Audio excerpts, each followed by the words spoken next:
आताची सर्वात मोठी बातमी, महायुती सरकारने आज रात्री 12 वाजल्यापासून अनेक लोकोपयोगी जीवनावश्यक निर्णय अंमलात आणण्याचे ठरविले आहे।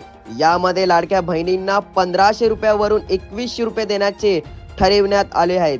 त्याचप्रमाणे शेतकऱ्यांना कर्जमाफी व वृद्ध पेन्शन योजना 1500 रुपयावरून आता 2100 रुपये असा अनेक प्रकारच्या योजनांमध्ये वाढ करण्यात आलेली आहे। तर तुम्ही हे थेट लोकसत्यावानी न्यूज वरती हे तुम्ही जाणून घेणार आहात। तर चला पाहूया काय निर्णय घेण्यात आले आहेत ते।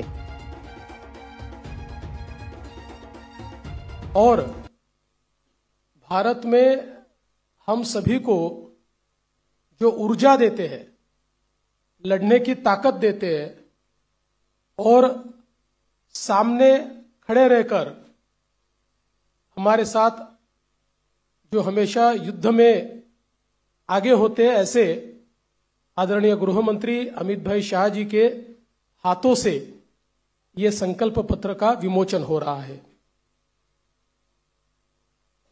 हे संकल्प पत्र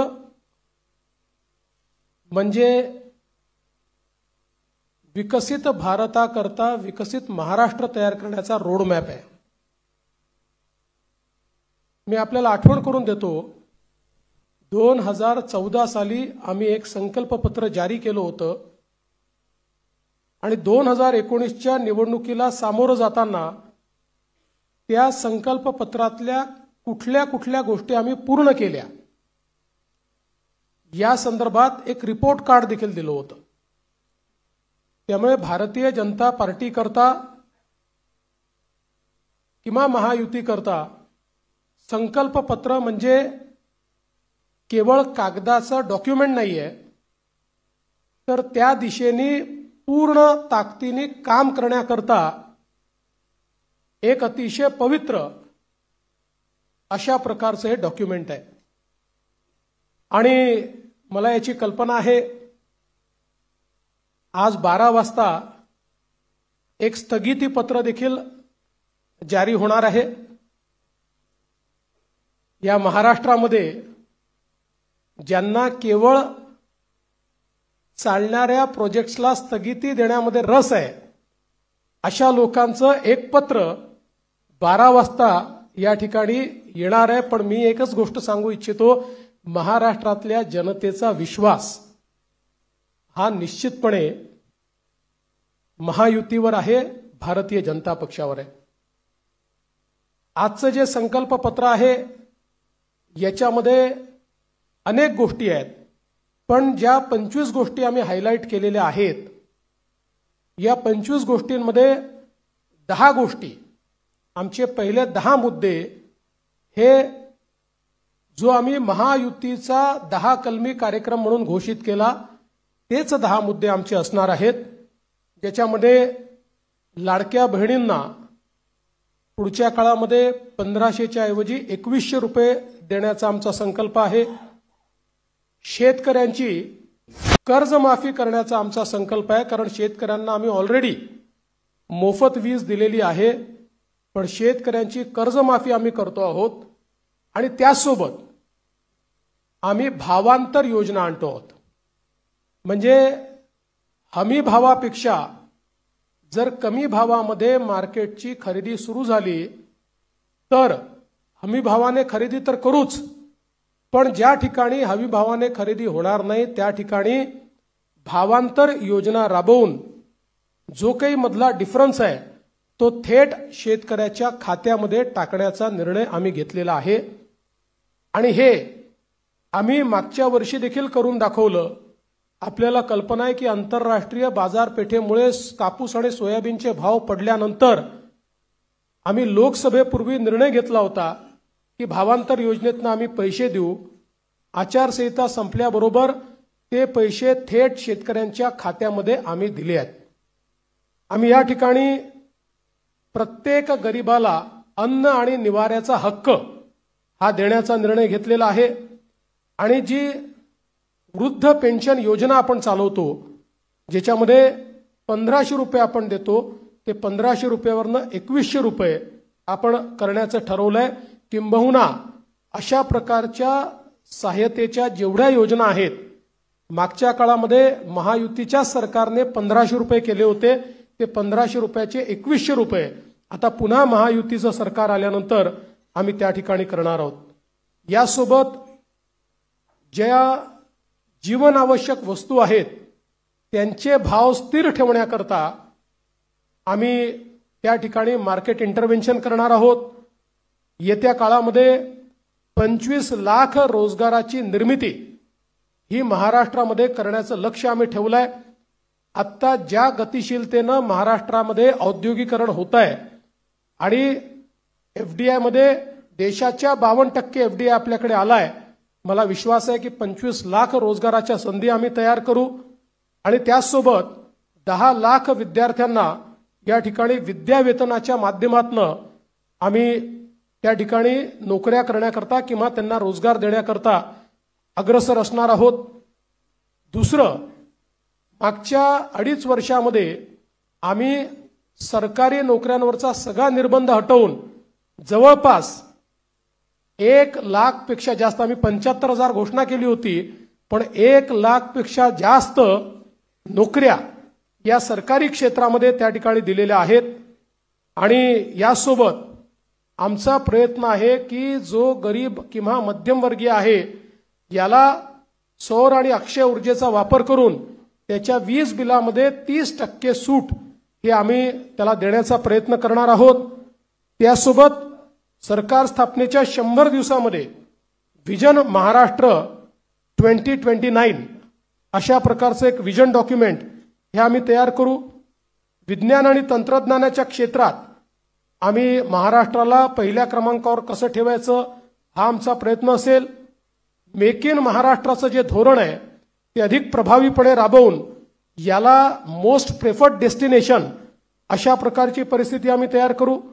महाराष्ट्राला फिनटेक आणि एआय याचा हब म्हणून आम्ही तयार करू।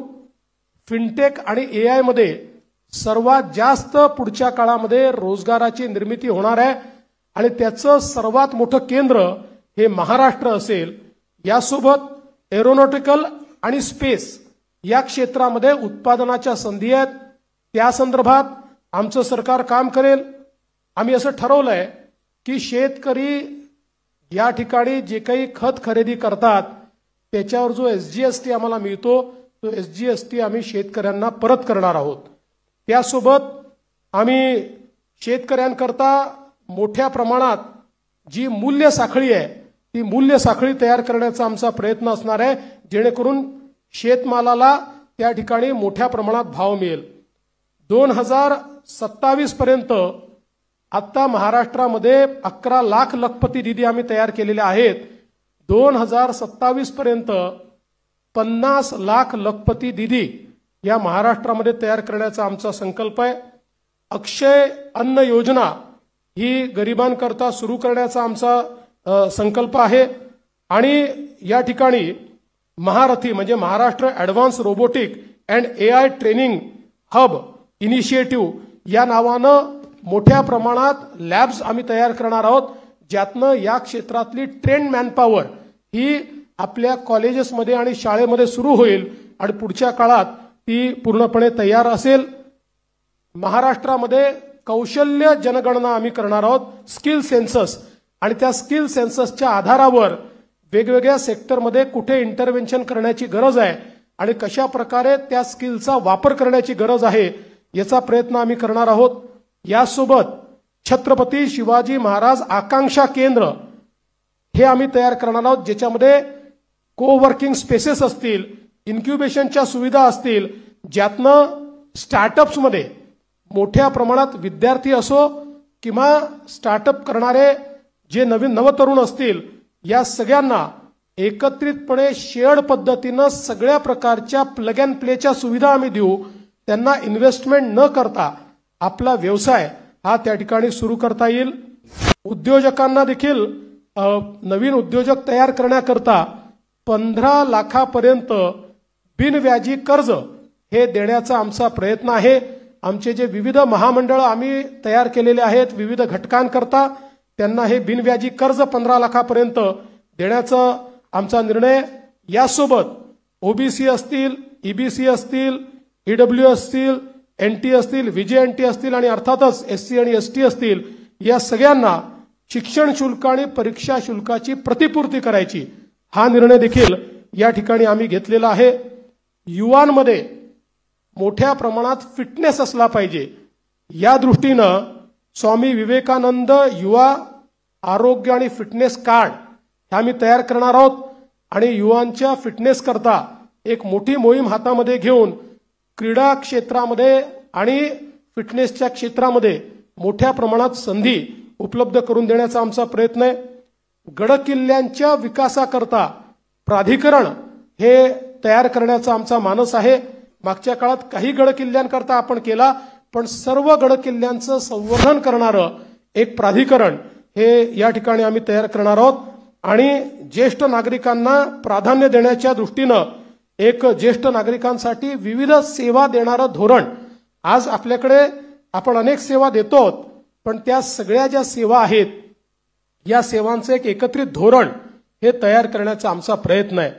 एकूणच जर आपण विचार केला तर प्रधानमंत्री महोदयांनी आपल्याला जो काही संदेश या ठिकाणी दिलाय की गरीब, शेतकरी, महिला आणि युवा हे जे 4 घटक आहेत जे विकसित भारत तयार करणार आहेत, या 4 घटकांना समोर ठेवून आणि त्यांच्यासोबत सिनियर सिटीजन्सला सोबत ठेवून सर्व जाती धर्माचे लोक हे या ठिकाणी आमच्या योजनांमुळे लाभान्वित होतील अशा प्रकारचं एक संकल्पपत्र तयार केलंय. जे मूळ आमचं डॉक्युमेंट आहे याच्यामध्ये सगळ्या क्षेत्रांचा रोडमॅप देखील आम्ही दिलेला आहे. त्या क्षेत्रांमध्ये काय होणार आहे हे देखील आम्ही सांगितलेलं आहे. आता मी त्यातले फक्त 25 हायलाइट आपल्याला सांगितले.